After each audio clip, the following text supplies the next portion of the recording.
मिथुन लग्न के जातक और अपने जीवन में शनि अनुकूल स्थिति में रूढ़ो गच्छन् पतिमिलित भूदेव पटलय स्तुति प्रादुर्भावं प्रतिपदमुपकर्ण्य सदया दया सिन्धुर्बन्धो सकल जगतां सिन्धुसुतया जगन्नाथ स्वामी नयन पथगामी भवतु में।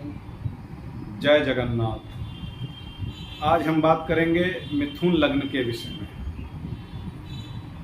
मिथुन लग्न के जातक लंबे कदकाठी के होते हैं, सुंदर होते हैं, सुडौल होते हैं और अपने जीवन में बहुत ही आगे बढ़ते हैं। बस उनकी कुंडली में जो उनके कारक ग्रह हैं, बुध शुक्र शनि की स्थिति को देखना पड़ता है।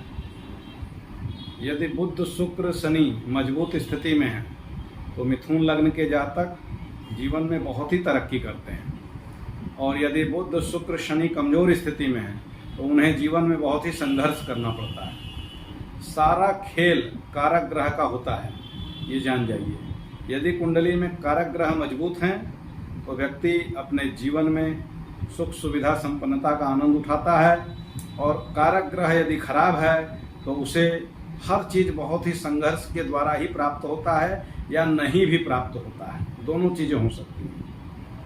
इसलिए कुंडली में कारक ग्रह का मजबूत होना बहुत ही आवश्यक है। इसीलिए किसी योग्य ज्योतिषी को दिखा करके अपनी कुंडली के अनुसार ही उपाय करें, रत्न धारण करें, पूजा पाठ जो भी करना है सब कुंडली योग्य ज्योतिषी को दिखा करके ही करें। मिथुन लग्न के जो जातक हैं वो जीवन में तरक्की तो बहुत करते हैं और काफ़ी लंबे चौड़े भी होते हैं, बलशाली भी होते हैं, हिष्ट पुष्ट भी होते हैं। इसके अलावा जो उनका शुभ रंग होता है वो होता है हरा, नीला, सफ़ेद, काला। इन रंग का वस्त्र उन्हें पहनना चाहिए, हल्का गाढ़ा चलेगा। शुभ अंक होता है 2, 3, 6, 7, ये उनका शुभ अंक होता है। इन अंकों का प्रयोग करना चाहिए। इसके अलावा उनका जो शुभ दिन होता है वो होता है बुध शुक्र शनि, और शुभ रत्न होता है नीलम, पन्ना, ओपल। कुंडली जचा करके ही नीलम धारण करें, क्योंकि नीलम हर व्यक्ति को सूट नहीं करता। यदि शनि अनुकूल स्थिति में है तो ही नीलम धारण करें, तो ही नीलम उनको सूट भी करेगा। अब बाकी ओवरऑल देखा जाए तो इनका जीवन बहुत ही अच्छा होता है। 90 वर्ष के आसपास की इनकी आयु होती है।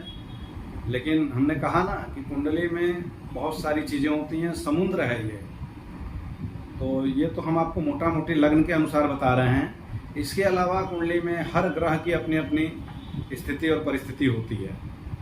तो इसमें शनि, राहु, केतु का भी विचार करना चाहिए, कारक ग्रह का भी विचार करना चाहिए, और कौन से ग्रह जो है कहाँ बैठे हैं, शत्रु के घर में बैठे हैं या मित्र के घर में बैठे हैं या स्वगृही हैं, इन पर भी विचार किया जाता है। और किन ग्रहों की कहाँ दृष्टि पड़ रही है, इन पे भी विचार किया जाता है।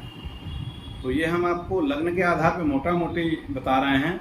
बाकी चीज़ें आप हमें कुंडली दिखाएंगे तो उससे सब कुछ एकदम क्लियर हो जाएगा। तो अपनी कुंडली अच्छे से जचवा करके ही रत्न धारण करें, पूजा पाठ करें और जीवन को अपने संपन्न बनाएं और जीवन में आगे बढ़ें। जय जगन्नाथ।